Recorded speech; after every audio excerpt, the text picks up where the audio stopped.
আসসালামু আলাইকুম ভিউয়ার্স, কেমন আছেন আপনারা সবাই? অনেকদিন পর আসলাম ট্রেন্ডিং নিউজে আপনাদের স্বাগতম।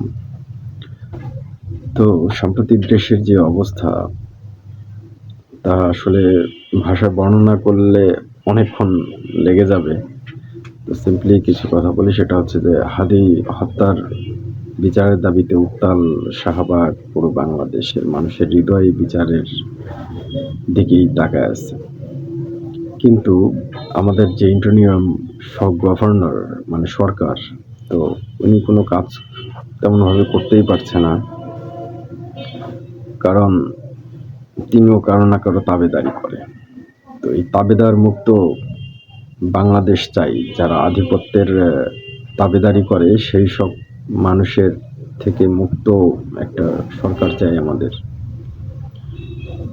যারা আসলে আধিপত্য কায়েমের লক্ষ্যে কাজ করে, সেই সামনের যে আসন্ন নির্বাচন, সেই নির্বাচনে আমাদের সকলের উচিত এই দাবিদারগুলোকে চেনা।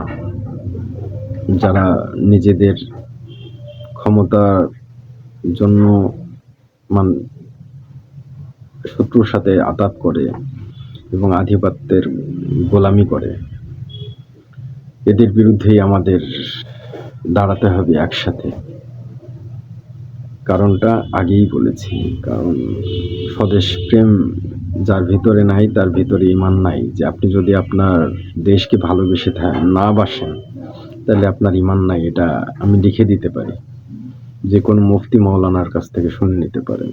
যারা নিজের মাতৃভূমিকে ভালো না বাসে তার ঈমান নাই, কারণ মাতৃভূমিকে ভালোবাসা ঈমানের অঙ্গ।